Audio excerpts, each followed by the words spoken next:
Good day, ladies and gentlemen. Welcome to another episode of the Natural Farmer series. Blessed to have all of you here. Looking forward to this one. Basically all about organic pest control. And today we have, then again, Sean Kearns, Farmer Sean, on air.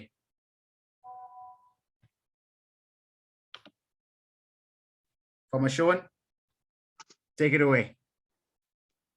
Yes, thank you so much. Yes, what a wonderful time. Yes, thank you. Just a warm and hearty welcome from Cape Town, sunny, although the lights are out, but our lights are still on. So yes, so good to be back, and just another episode of really how to manage pests, something that really are a pest when you're growing organically and those things. So good to have you. Welcome, Marlene, Josie, Faye, and Zila, Billy, Devora, all the way from the beautiful land of Namibia. Marlene is all the way from very, very far Germany. So welcome to have you as well. And so good to see all of you right here. So without further ado, I would like to get the presentation started. There we go. Okay. So just a few house rules before we start. If everybody can just please switch off your mics, mute your mics. There will be a time for Q&A. If you do have any questions, please be so kind and just pop them into the chat group, and we can then attempt to answer and get back to you. So basically, today is how to manage pests and disease organically. Controlling your pests and disease. What does that mean? What does any grow, whether you're a small scale farmer, whether you're growing in a backyard, whether you're growing in a pot plant, whether you're growing on 20 hectares, what is it that you need to know about controlling pests and diseases? So understanding that vegetable pests and diseases, about 1/3 of the world's entire food produced is actually destroyed, and your people lose about 1/3 of the food that's produced because of pests. So plants can be damaged at any stage of their growth when they are being stored, you know, and I think and knowing about pests is important, because pests can damage large numbers of your plants. You know, so 1/3, and that is quite scary to think of the amount of hunger that's going around across Africa, across the world, especially in our current climate. You know, so we see that 1/3 is destroyed. What are pests? Pests are organisms that damage and weaken plants. They reduce their availability and the quality as food for people. You know, if your plants get diseased or ravaged by pests, and your garden ecosystem is out of balance. So, you know, as we mentioned in our previous series in episode 1, we were saying that pests and weeds and disease are good because they are indicators. They tell you that there is a problem within the ecosystem. There is a problem within the soil, and we went into detail about that. You know, healthy soil, healthy plant.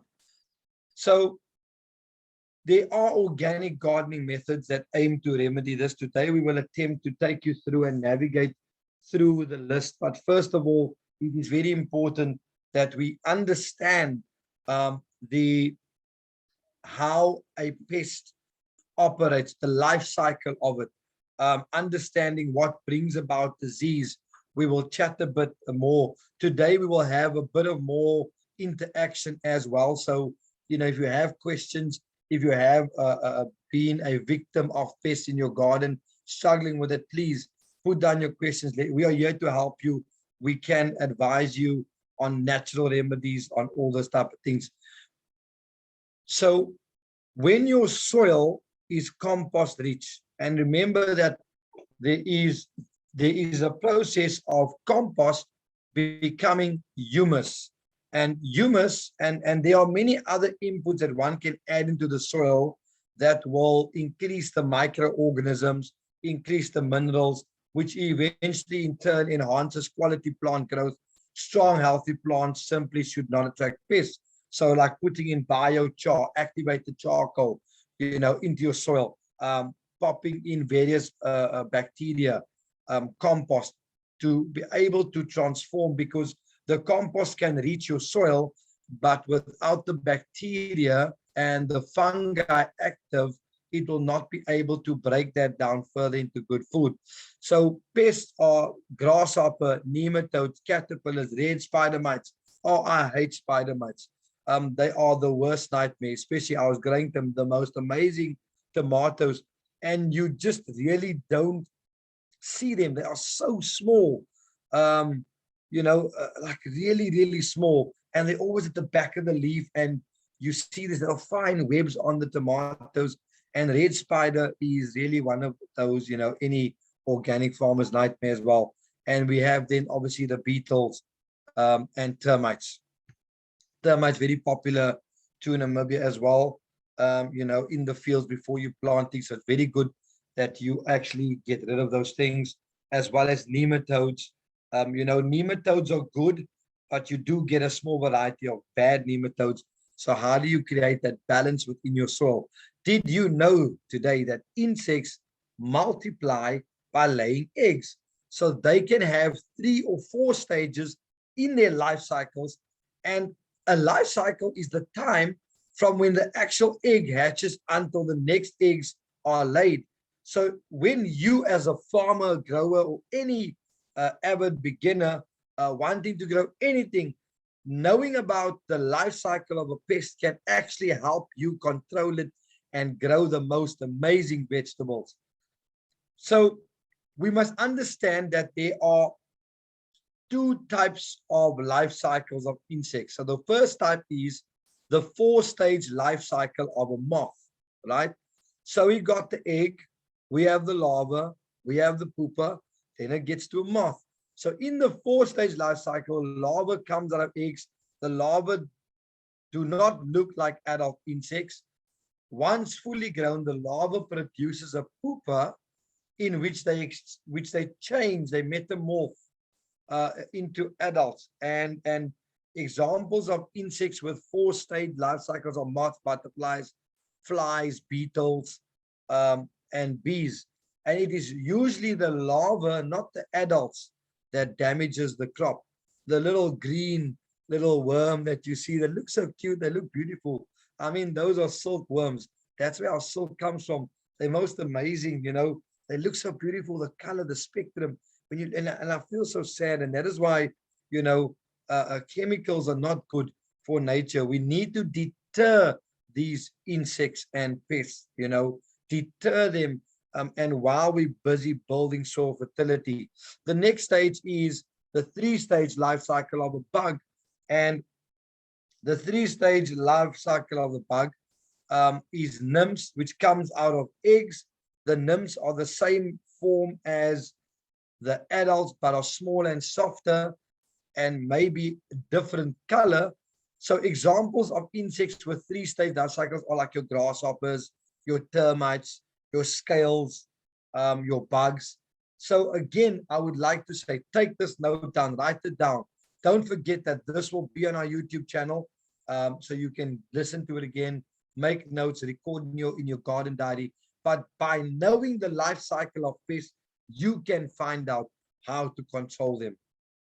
So looking at the destruction that pests cause to crops, So insects damage plants when they feed on it.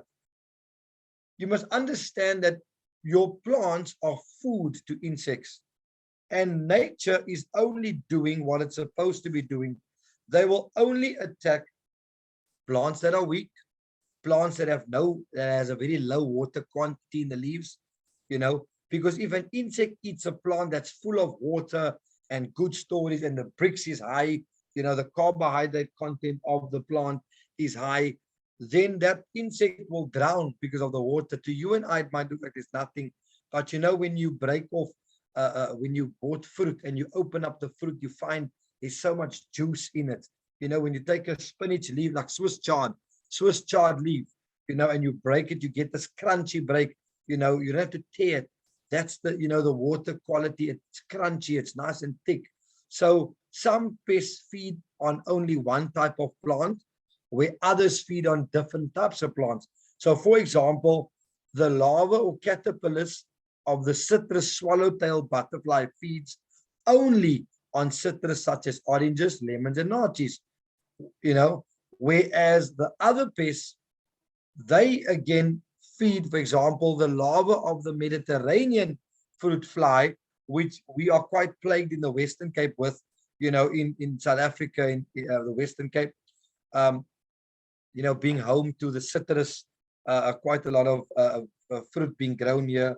You find that the fruit fly feeds on citrus, mangoes, coffee, lychees, guavas, peaches, grapes, dillas, and many other types of fruit. And I'm sure where you're dialing in from, please just in the chat, please say your name and your email and where you're from and what you're farming. We would love to keep in touch with you. It'll be great to also see where our subscribers are tuning in from, so that we can try to also maybe put together a series, particularly that also deals with challenges in your agricultural zone. So please, right now, go onto the chat group and just pop your name, where you're tuning in from, and what are you growing, and if you want to stay in touch with us, give us your WhatsApp number and your email address on there, and the team will take it and will pop you onto the Natural Farmer group and just keep you posted on the link, so you don't have to always subscribe all the time every week. You'll just get the link and you'll be part of it, and there's an exciting lining up that's coming on. So we see that when you see small worms in a fruit, they are usually the fruit fly larvae. And this damage that the plant pests do to plants depends on the way that they feed.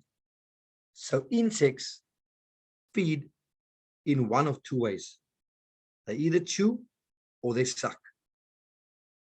So let's take a look at the ones that chew. Chewing insects. Look at that guy in the middle at the bottom. Wow, it looks like some sort of insect animation from some sort of movie. They do these things. But insects which chew damage plants in the following ways: many different types of beetles, grasshoppers, caterpillars. And you can see the leaf. I'll put an example of two pictures of what your leaves will look like of chewing insects, bollworms, leaf roller, caterpillars that chew along the surface or into the fruit. And some types of insects lay their eggs into the fruit.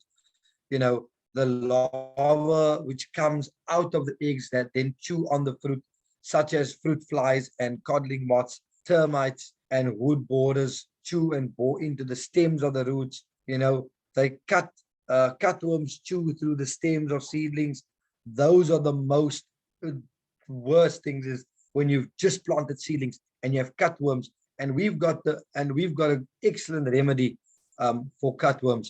Weevils chew holes in seeds, and we see that the CMR beetles chews the flowers, so that there's few fruit form. So basically, when you see that, you can basically identify what insect is doing what, just based on the result of what is happening. Then there are sucking insects as well. Sucking insects. Some insects suck the liquid out of the leaves, buds, fruit, shoots, the roots or the branches. This liquid is called sap. Now, when the sap is removed from plants, it will damage it in the following ways. So when you look at aphids, they cause a leaf curl. When you look at mites and stink bugs, the leaves or the fruit are malformed, or they have strange shapes, and that's often caused by sucking insects feeding on the leaf, or the flower buds caused by stink bugs. Kindly please all mute your mics, please. Thank you. Thrips and red spider mites, they cause the leaves to become malted, covered in yellow marks. So just by this diagnosis of sucking insects, you can, just looking at your plants and your crops, you can already identify what type of insect it is that is attacking your crops. Scale insects, as you see the bottom right, they kind of form on the leaves at the bottom. On top, those the shoots or the branches die back eventually. Fruit piercing moths causes brown spots, soft areas on fruits. Red spider mites, thrips, scale insects, they cause the marks on the fruit as well. So that's all the doom and gloom, and you're like thinking to yourself like, oh man, how am I ever going to win this battle with pests chewing and sucking on all my hard work? Well, I've got good news for you. There is a way that we can control pests organically, naturally, and in harmony with nature. Pests are living things which reproduce themselves. So farmers and gardeners need to control them at all times. From before they plant the seeds until even after the harvest of the crop. So the best way to control this is to understand how the pest lives, behaves, and reproduces.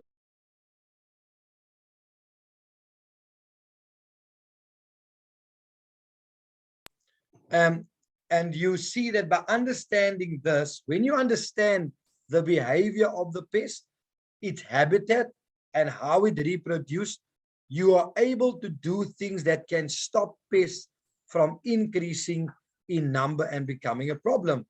So the methods that come from this understanding are called organic control methods or integrated pest management. And we will touch on that shortly.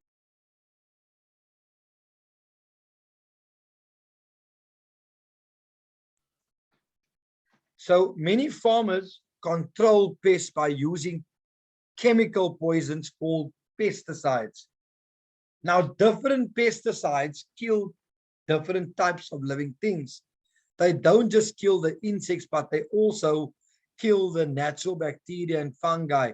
So there are many dangers in using pesticides that are produced or manufactured from chemicals for control.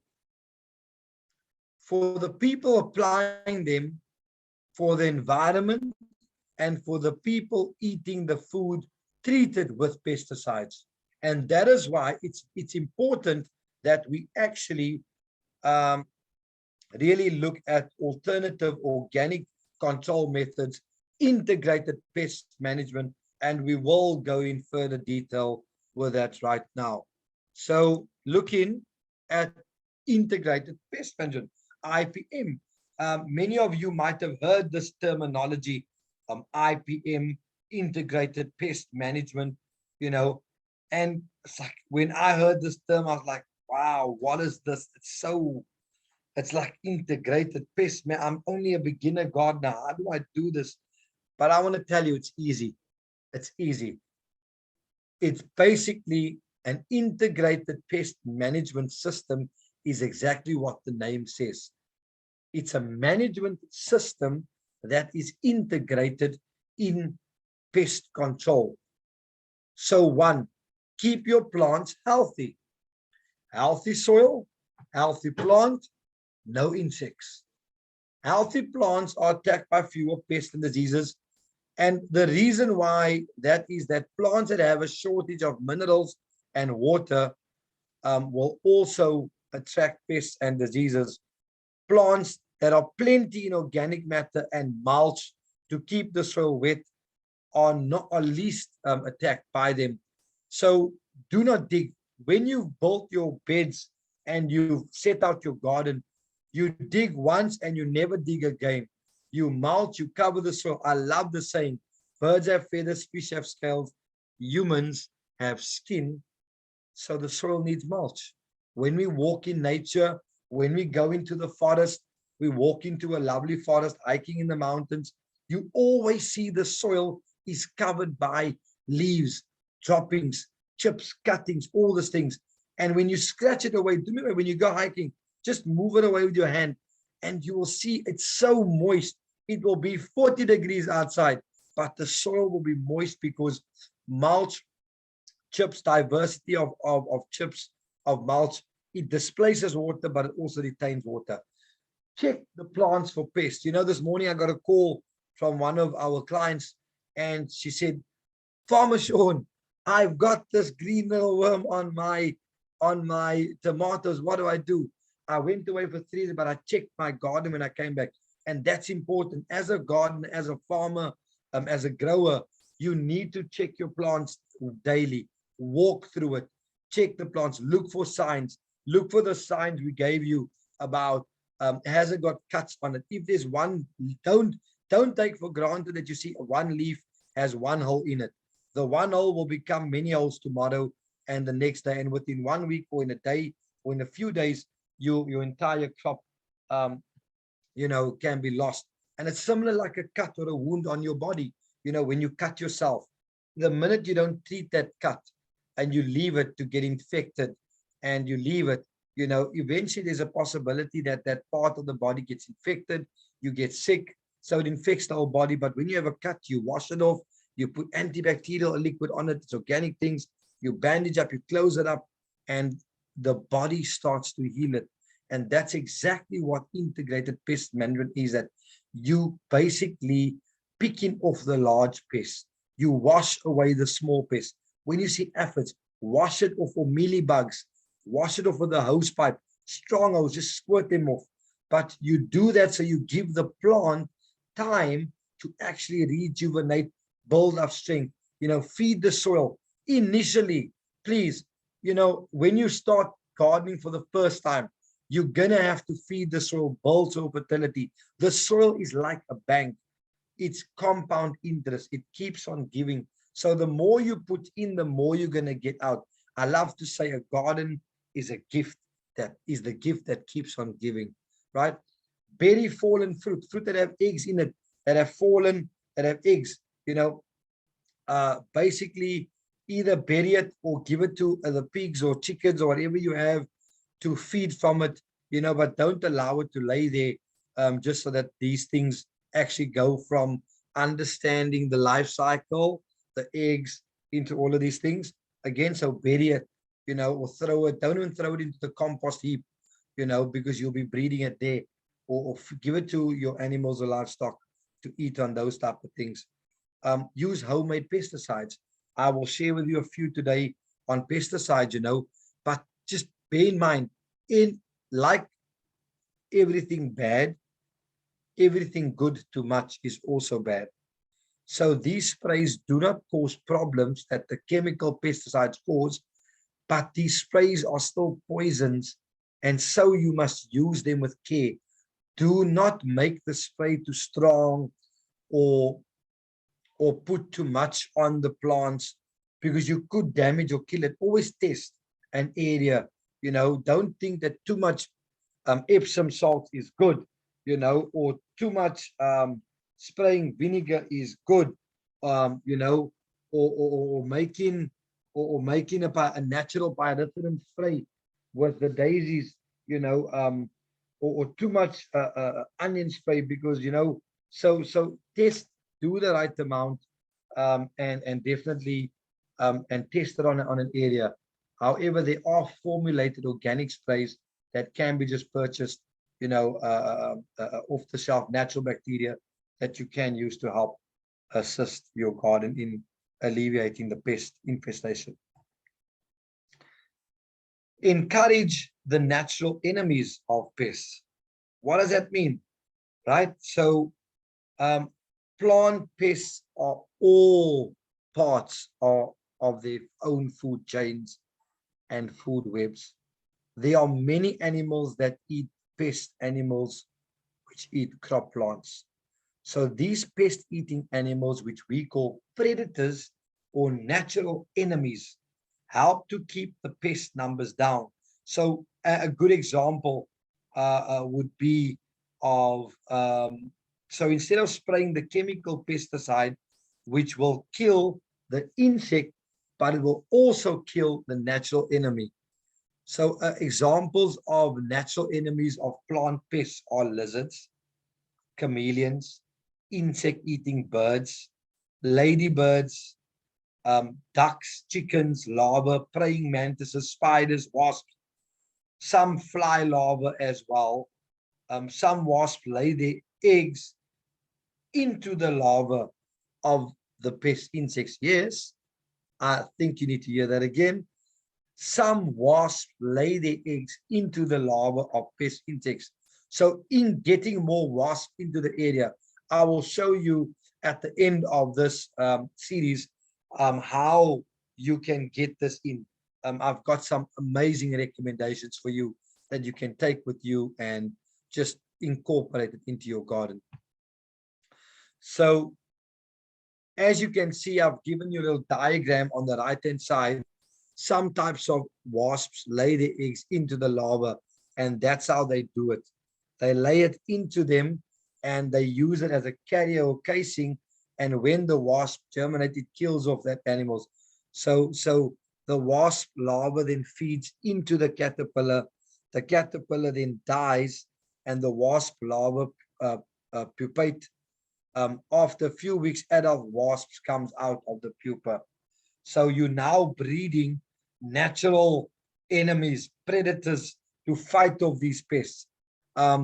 You want a praying mantis, this thing that looks like a karate kind of guy. You know, these green ones, they always look like they want to box with you. They're green, they're most amazing, they're beautiful.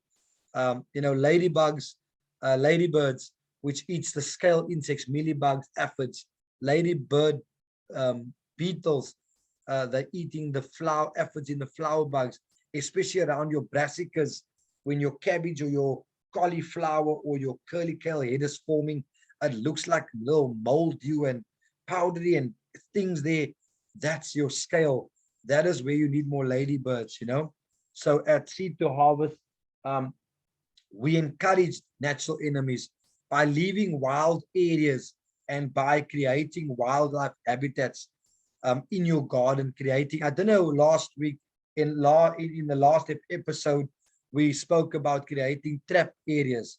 So natural areas come to the garden areas from wild areas. So if you can start growing wild areas, you know, in your garden, diversity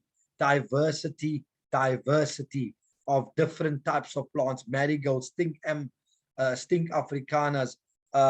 You're growing plants that can now be habitats for the predators, creating this environment for natural enemies, the biodiversity, food forest, planting different trees around that, following permaculture principles. I believe that you can improve your pest control issue. My recommendations for managing pests and diseases in today's series is number one, observe, observe, observe. Right? How do we observe? We regularly check over your plants to look for damaged ones, as I said, before major injury has occurred. At the same time, check for the presence of beneficial insects. Your pest control support team, I would like to call them the A team. Okay, no, the P team.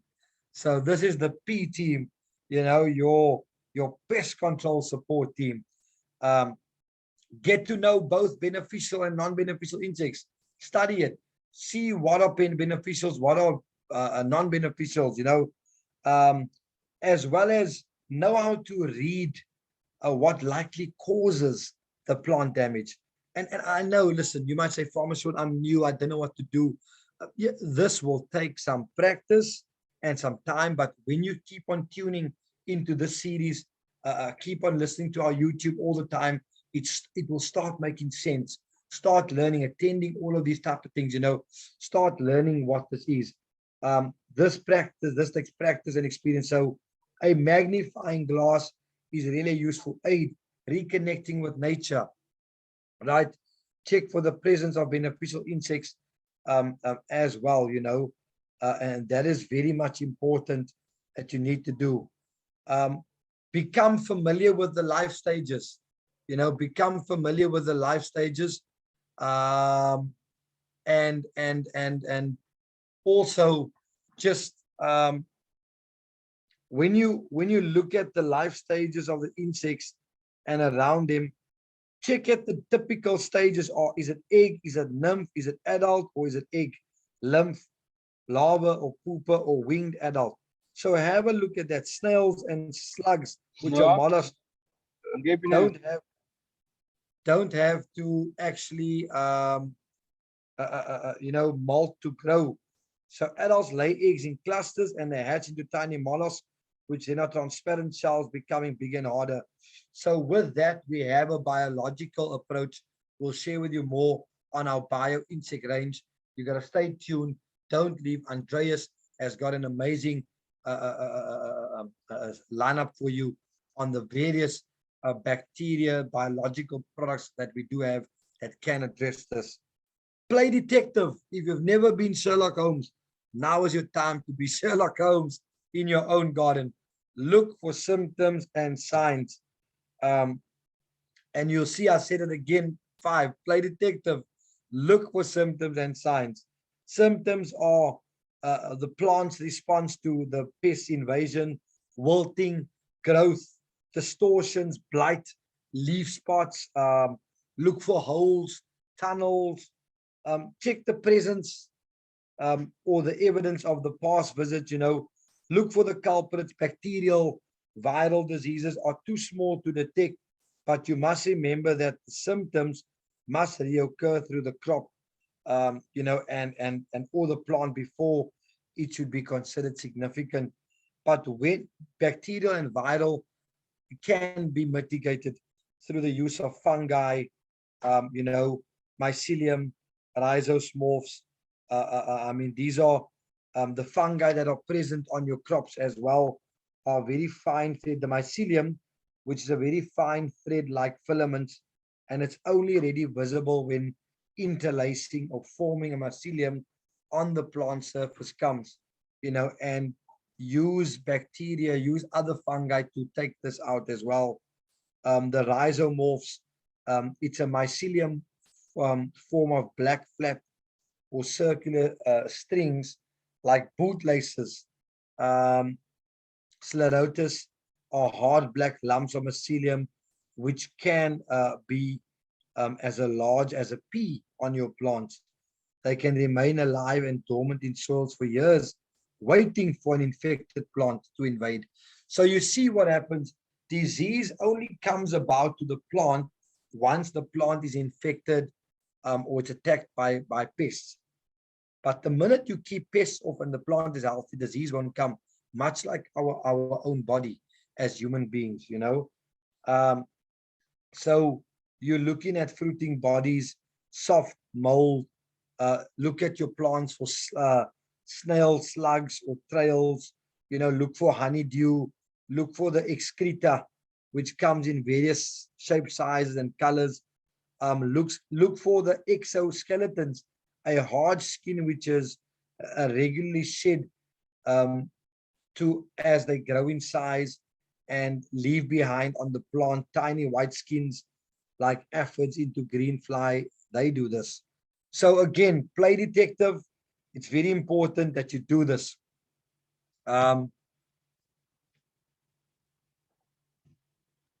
So how do I use organic principles and management to manage pests and disease in my garden? 1, design your garden using permaculture principles, right? You can Google today, the IoT, the Internet of Things have made it so possible. There are so many permaculture principles online. You can check it out. If you haven't joined our group, our WhatsApp group, we have WhatsApp groups where we regularly share information on permaculture principles as well. Build healthy soil. This is the very foundation, the philosophy of seed to harvest. Namibia, South Africa, and Zambia, we advocate building healthy soils. Soil with good structure and fertility breeds healthy plants. Poorly drained soil leads to root rots and other fungal infections, which then encourages slugs and snails. So, and also to understand what type of soil you do have, which when there's no water or lack of water or moisture, you find that it results in plant stress, abiotic stress and biotic stress to the plant. So they are more prone to insect attack. We have an amazing product, which is like it's a hydrogel, hydrosorb. It's a water retention product. If you don't have any access to mulch, this product is amazing. Andreas will share with you and show you a few of how it looks and what we have at the end of the show. Growing healthy plants, select plants that adapt to your climate, which are hardy but yet flavorful, natural, resistant. If you see that, for example, one variety is not growing well, replace it, try another one, but ensure that your strong plants save seed.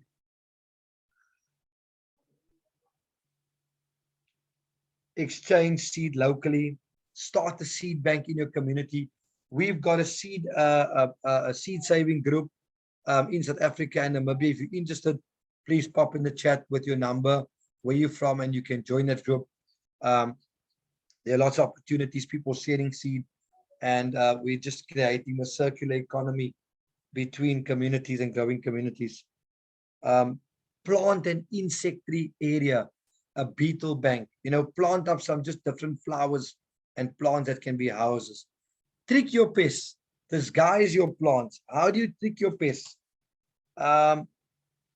You basically create an environment. I like to say, how do you repel? We repel with smell.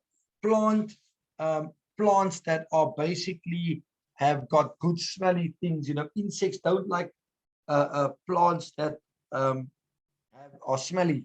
So you repel with smell. Some common tricks to trick your pests are basically interplanting with marigold or calendula, bright colors, or mulching with fresh grass clippings. After thinning your carrots, their smell is disguised to that the carrot fly is left guessing. Planting alyssums, a very modest white flowered bedding plant underneath your brassicas or cabbages or cauliflowers. The white butterfly mistakes its flowers for another butterfly. So alyssum is an amazing thing to plant under your cabbages, under your brassicas. Take note, write that down, alyssum. Learn to read the clock of nature. As you observe the cycles and habits of insects, note that what else is going on in your garden. Example, what tree is in flower, which vegetables are at which stage. Keep records. Record keeping is very important. This will help you as a grower to know when to look out for what pests the next year or the next growing season as you prepare. Example, the tiny wasp egg parasite is common during late summer and autumn, depending on what climate, whether you're in the north hemisphere or southern hemisphere, and parasitizes green looper caterpillar eggs. Other kinds of wasps are parasites to other stages of that caterpillar. plentiful habitats and nectar sources for beneficial insects need to be available at the paratizing time. I like that, eh? Paratizing time. So again, I would say rotate or interplant crops with the same plant community, with the same plant community. Keep your weeds under control. Like we said in last series, please don't pull out weeds, only cut them down. Weeds are beneficial to the soil as well. The more you build a healthy soil, the less your weed pressure will be. Leave a sacrificial plant. You know, there's a saying that says, let's take one for the team. You know, leave that plant. It's taking one for the team, you know. Don't pull out ailing plants which are being damaged by insects. These will be the weaker plants. So you'll find that you leave them and everybody will flock to it, while the less weaker, which is a bit stronger than that one, has time to build immunity against these pests and insects, you know. Create barrier plants, several row of tall plants such as grain, rye, corn, barley, in the flight path of insects, which makes a barrier to slow the access and confuse them. We spoke about barrier plants in our last episode. You can check it out on our YouTube channel. Seed to harvest, seed the number 2 harvest. When you see this emblem on the right hand side, that's the channel you can join, like, subscribe, and click the bell button so you get to be the first to know when our material is uploaded. Set up chicken or duck tractors. Clean up your beds after harvest, refertilize. At the same time, keep a small chicken tractor, build something with a hoop and put the chicken in there on your bed and let them eat the insects that is there and move it along your beds. At the same time, they're going to be fertilizing and scratching your beds before you start planting. So chickens are omnivores and they love slaters. So there you go. Integrated pest management. Experiment with homemade potions. Homemade recipes. Yes. So, use organic recipes. As I've mentioned, you can basically use garlic spray, where you chop garlic bulbs up and add 2 teaspoons of paraffin to soak to the garlic. Soak the mixture for 48 hours, then add 800 ml of water. Grate 7 grams of hard sunlight soap into the mixture. The soapy mixture is there for it to stick. Strain the mixture through a gauze, store into a glass. Like I said, these remedies will be posted on our groups from time to time.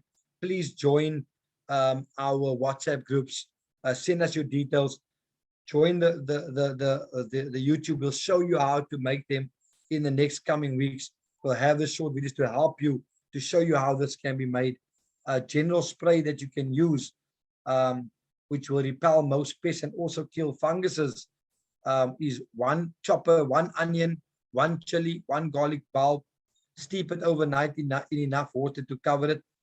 And then you dilute that 5 times and you spray it on your plants. So if you are in an area where you don't have access to commercial organic sprays, then this is your way out. Please get in contact with one of our technical guys in the group.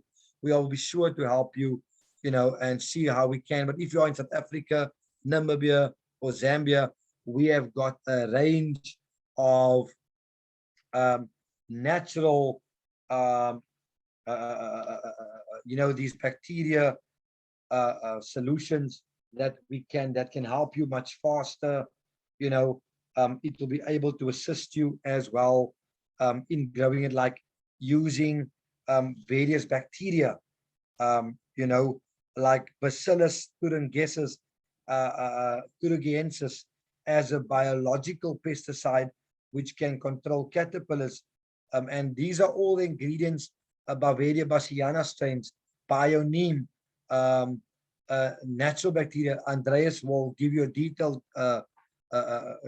session now just on the products that we do have and that's available in SA, Namibia, and Zambia. Obviously, if you want it in your other country, there are agricultural laws and in place in the importation of this, but I'm sure we can assist you if should you need this in larger quantities. So looking at all of these organic sprays, I think it's important when you spray the larva from a young age, we've got all of these remedies. So I thank you once again for your time today. Thank you for tuning in to the Natural Farmer series with Farmer Sean, your host. And today we've just covered how to manage pest and disease using organic methods. Thank you for your time, and I can't wait to see you next time again. We will have exciting lineup again for you. But right now it's over to Q question and answers, and you may unmute your mic one at a time and pose your questions if you do have any for me.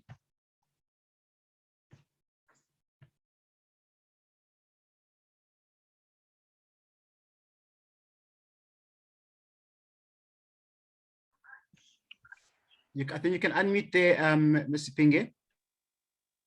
Yes, I did.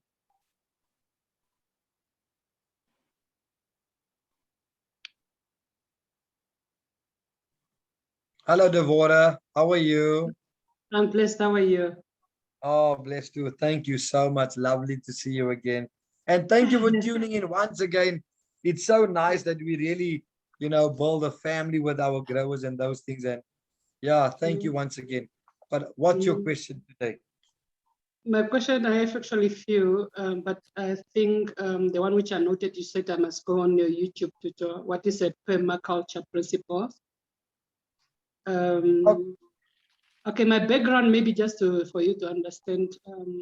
I started a backyard garden 3 years back, but I started with herbs because of my chronic inflammation of what I have from my spine. And then I started going further just to have some vegetables because I realized that the vegetables in the shops, they are GMO. So I wanted to do just organic. So my challenge is when I get pests, I actually don't have much of knowledge. But there's one Tani which I always ask, Tani Gisela.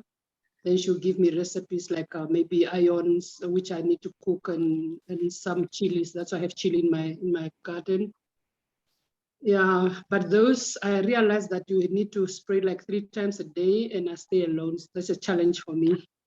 So currently, pest control, it's really, I can't say I'm doing well on that. What I do, if I see that, like now I saw some tomatoes were having like, it's like a snail kind of like in the leaves, I just uproot them and throw them away. So because I'm not still at that stage where I can say, okay, this is maybe what type of a fungi or whatever, I can treat it with what and so on. So that's my challenge. And I have actually reached out to Nakanyala. I need somebody who can come maybe just to my garden and guide me. That's and learn on spot instead of me reading and trying this and all those stuff. But yeah, I pray and hope that I'll get somebody one day who can come, who have an expertise in those and just look at my garden, the soil and all those stuff, and we can take it from there. Great. I would like to say to you, Deborah, well done on growing. It takes challenge, it takes courage to grow something. So well done to you. I would recommend that what you could use as a starter is that you could use the bio neem, which is a very good, it's a neem oil, which we have, that's ready to use. And then we have a bio insect, which you can spray. And the nice thing with the bio insect is that you spray it onto mulch, right? So when you spray it onto mulch, you're actually spraying the bacteria, the fungi onto the mulch. It then, and you keep it moist, it then grows and populates. So it becomes a natural line of defense, and it will last for up to 2 years in your soil. Your neem, so that will attack. So the minute there's an insect, this bacteria will attack the insect, and then kill it on the inside. The bio neem is very good because it will be able to, if you spray it every 5 days till the situation is good. And then when you spray the bio neem, it's very important that you also feed your plants in that same time, because remember, you need to boost the immune system. So we've got a great growth stimulant which we have available. Nakanyala can make contact with you today, send you the list of what it is. So that's the bio neem, the bio insect that you can spray. And I would recommend that you spray an organic liquid fertilizer, feed your plants once or twice a week. And the more you're going to do that, you're going to build soil fertility at the same time. You know, when you finish harvesting your plants, what do? Do you actually pull out the whole plant? No. So what I would like you to do is cut the plant at the stem, leave the roots in the ground, and just replant your next seed or next seedling right next to it. Because the roots will create the bacteria and build soil fertility. Get leaves, get old grass cuttings and clippings, throw it in your garden. We are so used to seeing agriculture as being clean, straight, neat rows. But when we walk into nature, we see that everything is laying all over. And we say, oh, it's so nice to be in nature. I'm free. Create the same freedom in your garden. So get grass cuttings, neighbors who are cutting grass. Say, hello, I will take your grass cuttings, your leaves, your old leaves, throw it in the ground. You know, that's what you can do. But those products will be important for you to help you now. The neem, especially with your tomatoes, it's like got like a track or a trail on the tomato. Okay. So the neem will be able to help you with that. The bio insect you spray once and you do it once a year, but spray neem every 5 to 7 days until the problem is sorted out, and feed weekly we've got a host of fertilizer that we have available, organic certified fertilizer that you can use. And then also the bio trigo, which you can spray into the soil by putting more beneficial microorganisms, bacteria, which is trichoderma, which will help build the soil. So you'll see after one growing season of doing all of this, you will see that the next one you might use less, and the next one you might use less, until you eventually don't have to use it anymore, you know, because you've built up soil fertility. It's like a savings plan. You start saving a lot when you're young, but the older you get, the money works for you. Okay. And how do one go around the mica soil? The mica soil? Yeah, because it's half of my garden is full of that. So we just play, those it's like silver grayish. They say it's mica, the guys from municipality, and they actually told me that I can't actually get fruits or plant anything on that side of type of soil. So I tried on that side, but my sweet potato is doing well. It's just the trees which I tried on that side, they died. But the fig tree, for the 4th time, I see now it's doing better. Yeah. So, but the big part which I would love to plant have that mica. Okay. I'm sure that we will be able to look at that thing if mica is a problem. Andreas will be able to chat with you afterwards and then see what we can do around that. Yeah. Okay, sir. That's a pleasure. Thank you. Is there anyone else who would have? Faye's got a hand up there, Faye. Hello, Faye. Yeah, thanks. Thanks so much for the presentation. I just wanted to find out, so I grow in pots because I don't have adequate space. It's basically concrete or bricks that's been laid in this place that I moved into, but I grow in pots and I buy my soil. But I see this, I bought it at 2 different places. Now, the most recent place I bought it at was a small little nursery, but I see that there are toadstools growing in the soil. And I don't know, and in that particular one, I was growing strawberries, but the strawberries seem to have died. So I don't know if the toadstool is an indication of the soil in itself, because it was like vouched that it's very good soil, it's compost, it's all good stuff. And then I see toadstools growing even in the other areas. I've tried to grow dania in there. The dania died. I'm gently having a problem growing the coriander or the dania. So I don't know if it's something, if it's a problem that I'm having, or if it's the soil, or if it's just, there's a special way to grow coriander. If you could maybe talk to that. And as this previous speaker also asked, some of us are very experiential learning people. So instead of reading, or we like to see, and where do we go to actually see, to get these tips and be able to see and feel the soil and Where are you based, Faye? get instruction on that? Is there any service like that I'm in the central Cape Town? Oh, you're based in Cape Town. So I'm in Cape Town. Faye, I will.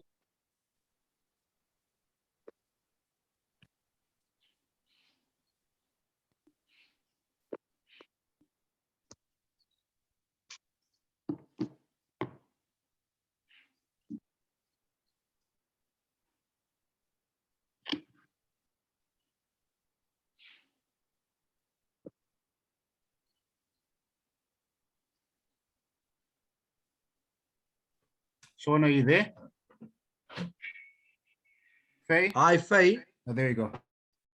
Hi, sorry, Faye. Sorry, Yeah, man. sorry, we just lost you. I thought it was my side that I lost the sound. No. Okay, I sent you my number, which you can contact me on, make your contact. We do have a consultation service to come out and have a look, but telephonic is free of charge, really. But I think I know what the challenge is, that, when you purchase soil sometimes, and I've had the same experience, you think you're buying potting soil and you think that this is going to solve my problem and I can sow into it. And then you discover it's not really growing, because the soil is not really full of living bacteria, because it's bagged and those type of things. So what you need to do is, when you do these pot plants, it's the same principle as growing in the soil, adding bacteria, putting in beneficial microbes, mycorrhiza, adding it in, building up the microorganisms in the soil. So we have something called trichoderma, which is a natural fungicide. It's a natural bacteria found in soil, and it can fight off any soil-borne diseases. And also what you need to do is, you need to inoculate your seeds before you actually do it. Now, we are going to be setting up our learning center in the next 2 weeks in the Athlone area, where you can come out, feel and touch and feel that type of thing, and have more practical workshops in Cape Town area. But I would recommend that what you need to do is really look at, we've got quite a nice biostimulant, a moringa biostimulant that you can purchase from us. And it comes in 100 ml bottles, 500 ml, so you don't have to buy liters. You can try it out if it works. We've got the organic garden starter kit, which we have, and the organic garden, the booster pack, which has got your 3-month supply of all of these things in it. So if you can just send me a WhatsApp, I'll send you the flyer, and we can chat on WhatsApp and see how we can assist you. I know dania has been a problem this season. My dania, as avid as a well-versed farmer that I am, my dania had a little bit of white spots on it, for some reason, and I had to treat it with some certain bacteria to build the soil fertility. So it could be that it is a challenge with the bacteria in the soil. If it is a soil-borne disease that could be carried from wherever. I mean, biosecurity, is really something big, but I mean, we take it for granted. I'm buying potting soil, I'm growing in pot plants, and that'll solve my problem. Sometimes you still need to follow the process of putting in other additives and things, and soil inputs into getting that soil as well to a fertile position.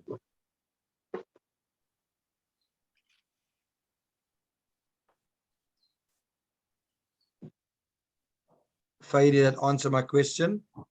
Yes, you answered. Thank you so much.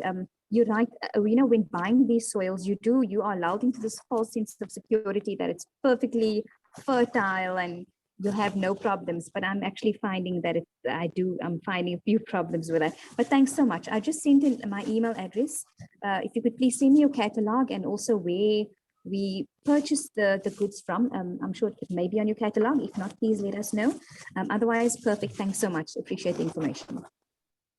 Thank you, Faith. Thanks for your question. Okay, we're taking last round of questions before we're going to close the session.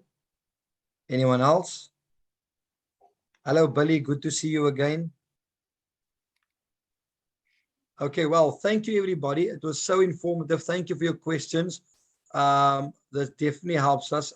Like I said, if you can add us to WhatsApp, take a photo of your soil, send it to us. We can also then chat on WhatsApp. It makes it easier to be able to mitigate and challenge and deal with your challenges instead of, sometimes email is because we're out in the field most days and our technical guys are really a bit slow on the response, with email and those things. Drop us a WhatsApp line. It's much easier. It's quicker. We can communicate. We can forward you our catalogs that we do have and our product list that we do have. And then you can basically take it from there. To let you know how to order, you get in contact with your Namibian office or your South African counterpart, which is myself. You place an order, we then deliver to you. With COVID, we had to restructure. We closed down our facility to collect. So we're working on just deliveries, door-to-door deliveries for now. But we are going to be opening up the micro hub centers where you can then go and purchase these items from these facilities, which will be available soon. Thank you very much. And without any further ado, I would like to thank you and just look forward to seeing you guys next time around. And that's all for us here from Seed to Harvest, the Natural Farmer Series with Farmer Sean. Goodbye. God bless you and have a good day further.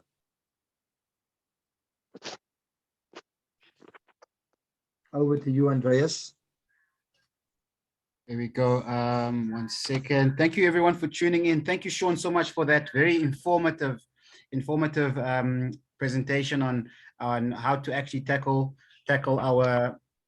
our insects and pests organically. Joe, I learned so much. I keep learning so much every time you speak. Very invaluable information that you always give to us. I'd like to also just share a little bit about the products that we do have. I know Sean has touched on those, and I'll just quickly touch on very briefly through the products. And if you do have anything, you would just have to then pop me a message directly. I'll leave the contact details as well. Otherwise, if you're in South Africa, do contact Sean. In order to tackle your insects, we do have BioInsect. All right. BioInsect, basically what BioInsect speaks to you and says is that I need to be in your soil and need dead plant material to have staying power in order to help you reduce insect threats from the soil. Now, I don't like the slimy creatures like earthworms. So basically this one you'd probably use for your termites. All right, it's a biological insecticide for the control of adult insects and their larvae on crops. And basically what it does is that it clings onto pieces of bark and twigs and such, and that gets taken back into the nest, and it controls the insect infestation from larvae and the adult insects from within the insect homes. We then also have BioNeem, my personal favorite. We use it all the time. BioNeem basically says, add me to water when washing your pet, spray me onto areas where your pet sleeps, and just 5 milliliters to a liter of water. So basically your fleas, these biting, stinging insects, and you don't use BioNeem by itself. What you use BioNeem with is Exterminator. And I'll explain a bit more about Exterminator as well. Just going to touch on all these items. But BioNeem is an emulsion concentrate of your neem. It's a neem oil from a neem plant. But this one is already ready to use mixture.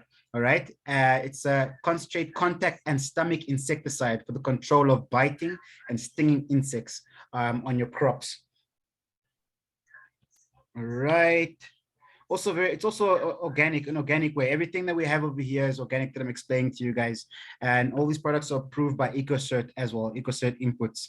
So we got Exterminator as well. So You know, when you have a problem with your mosquitoes and you stop and you can't swing away at them anymore, they get too much. You start to spray them with something, all right? And the nice thing you can do is you start spraying them with Bioneme. If it gets too much, you spray them with Exterminator.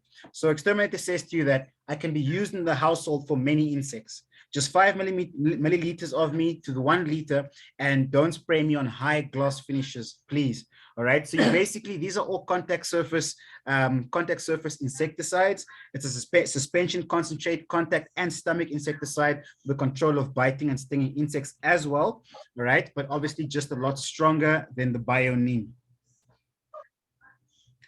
Sean just lastly spoke about the Biotrichio, which is the fungus from the fungus Trichodoma. It's naturally occurring, all right? So the nice thing is we find it in nature, but obviously in some spaces you don't have it.